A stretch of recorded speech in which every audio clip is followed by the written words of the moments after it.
Now, I know when I say mantras, some of you out there, and I know you're out there because I've been doing this long enough, I say mantras, you hear airy, fairy, fluff. But I want to offer you this for consideration. Elite level athletes have been using forms of self-talk, cues, and mantras for a long time now, and we know that there's some research to support their effectiveness.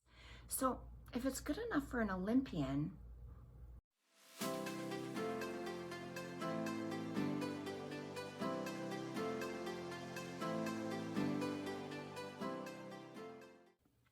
Hi everyone, Tammy here, Flannel Chick MTB. Welcome to my channel.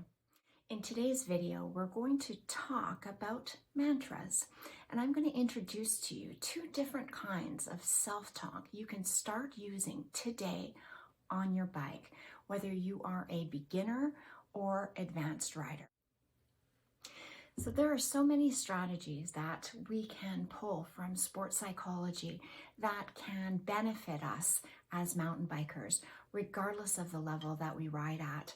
But some of those practices, in all honesty, do require us to dig a little bit deeper inside ourselves off the bike to benefit us on the bike. But today's strategy doesn't have to involve hiring a sports psychologist. You can simply watch this video, and by the end of it, use this strategy today in whatever way makes most sense for you, whether you are looking to improve specific bike skills, improve your endurance, improve your motivation, or simply up your enjoyment on the bike. So I'm going to talk about how we can use our thoughts, our self-talk, in the form of cue words and mantras. This is a strategy that can be used by everyone, regardless of the level of rider that you're at. So for beginners, cue words and mantras might focus on doing a specific skill. For more advanced riders whose skills are already automatic or strongly embedded in their muscle memory, they might choose to create mantras to help them shift into or maintain a specific overall mindset. So the first part of this video, I'm going to talk about instructional mantras, and then I will shift into what we can call motivational mantras. But I want to start off by saying that I'm going to be offering some personal examples that I use based on what's helpful for me on the bike, given what I struggle with or the goals that I have, what I'm working on. But I'm not a bike coach, and by no means am I qualified to coach to skills. But the examples I tell you aren't meant to tell you how to ride a bike. I share them only as examples to show how simple a mantra can be and how we can use them to direct our focus and our actions on the bike. Now, if you're not even sure what fundamental bike skills are, or you're not sure what you should be working on, there are tons of videos that cover that here on YouTube. Or you could always hire a coach or take some lessons. But for today, we're going to talk about creating mantras and why. So let me start by saying I'm a firm believer that if we understand why something has value, we're more likely to use it. So let me take a minute and offer a little Mindset 101. There is a constant feedback loop happening between our thoughts, our emotions, and our body, which affects our actions and reactions. Now, in my last video, I said, if you have a mind, you have a mindset. And likewise, if you have a brain, it's fair to say, whether you realize it or not, you are probably always in some type of thought, some type of story, some type of narrative or commentary. In the same way that if you have a heart, it's always beating. The brain is the organ that thinks, and so it thinks. Like we can condition our heart rate, we can actually condition our mind to slow down in its thinking, and we can most definitely direct it in terms of what to think and when to think it. So in terms of performance on the bike, just like in life, there are definitely helpful and unhelpful thoughts. Now, there are certain situations when we can get away with not being on top of our thoughts. And when the stakes are low, it probably doesn't cost us much. But when it comes to mountain biking, if you're a beginner or when you're riding new unfamiliar trails or more challenging trails, or when you're pushing yourself to ride bigger features, when you're trying to unlearn an old habit on the bike and learn a new skill, or if you're taxing your mind and your body in training or competition. Managing your thinking is really important in these situations because when we face new or greater demands, we are stretching ourselves.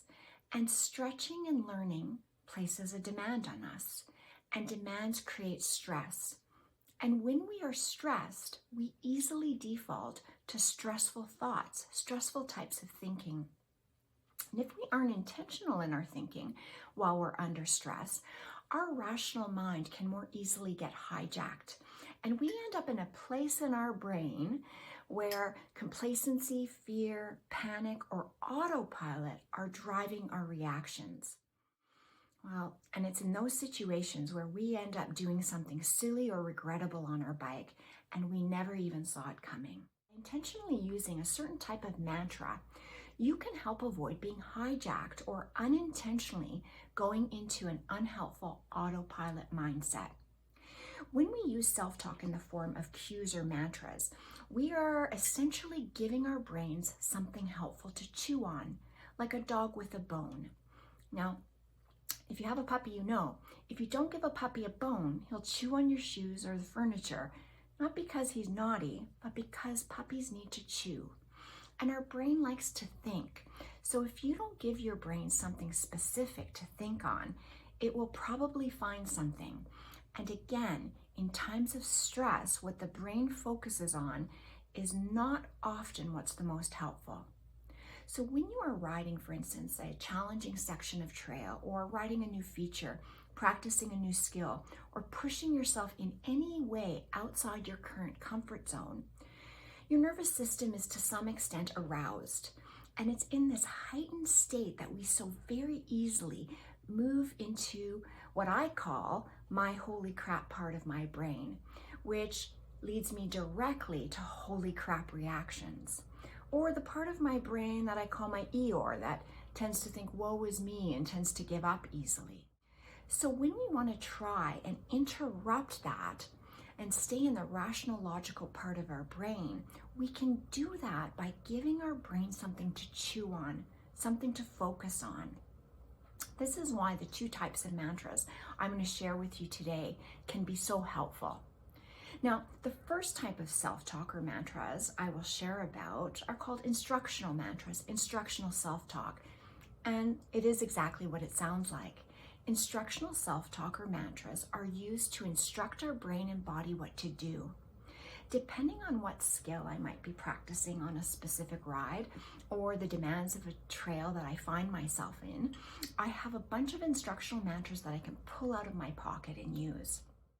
Now, before I share them with you, I really want to stress that it's important that when you create your own mantras, you pick cue words that are powerful and meaningful to you.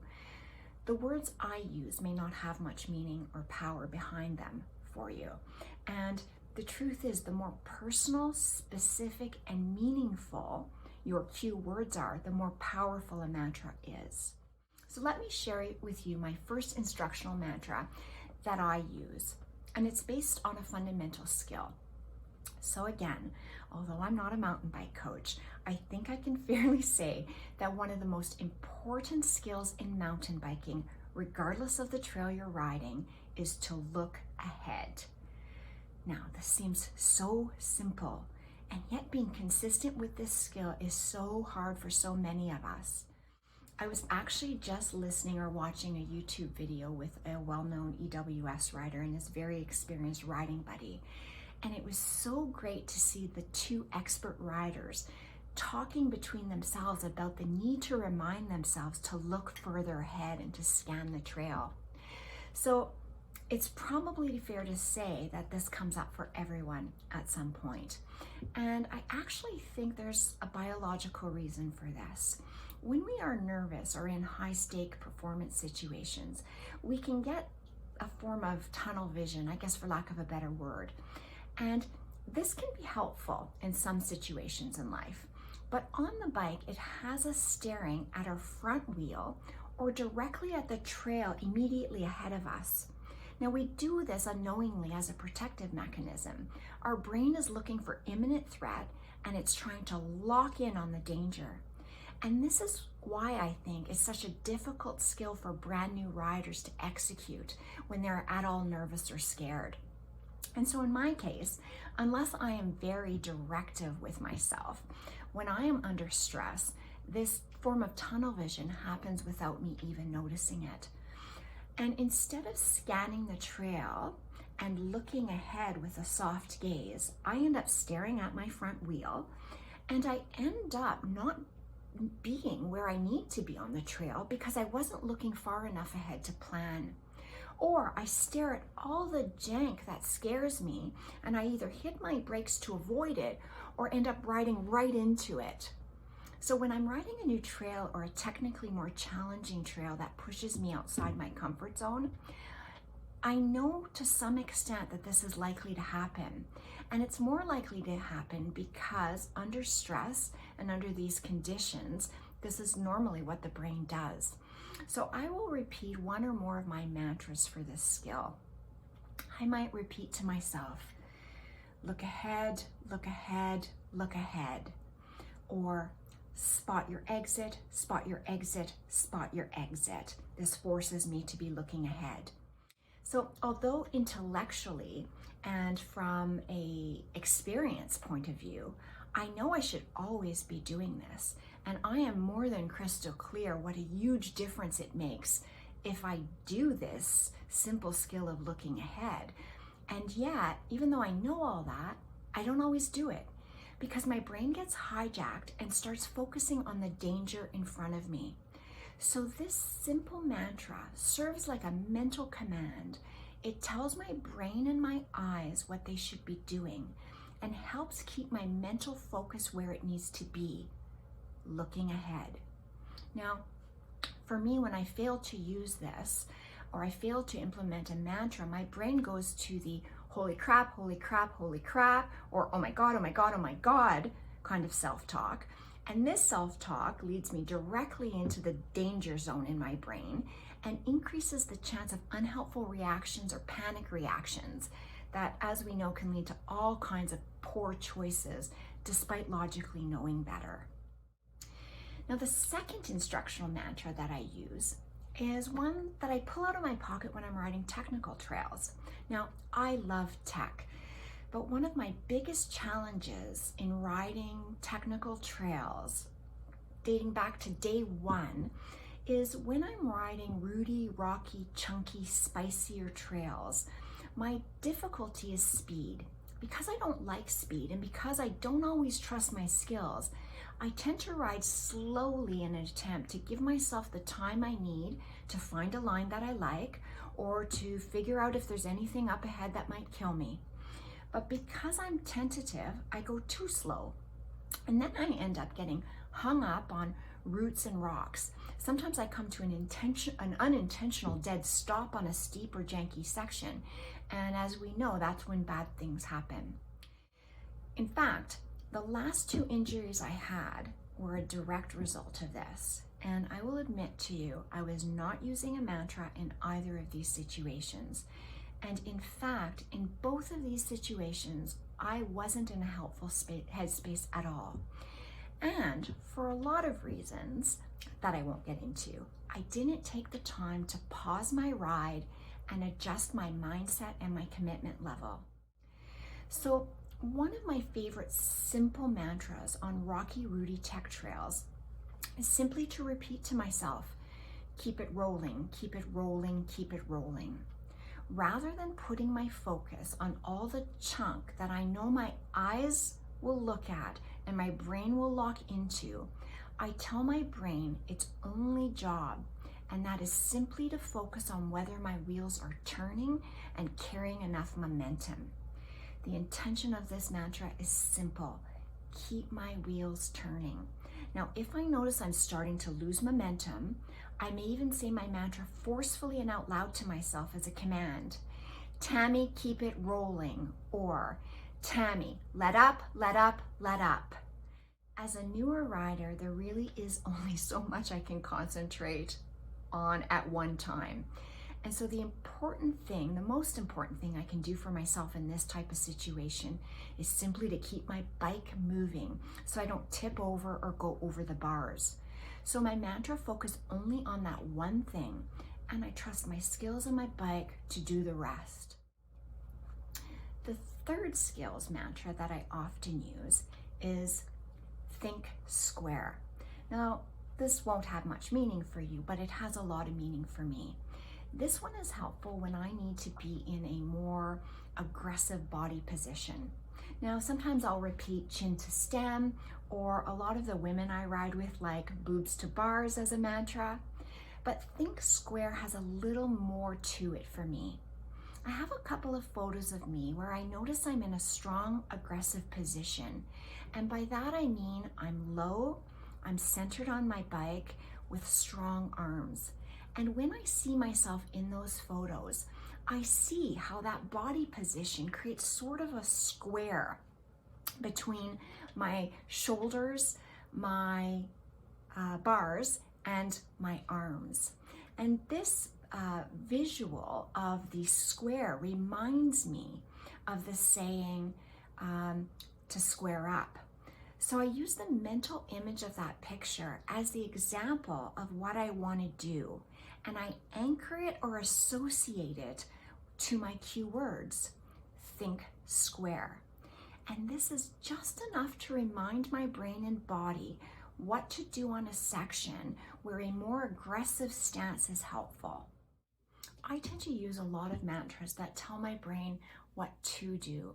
But in some cases, I will create a mantra to tell my brain what the deal breaker is and what it cannot do.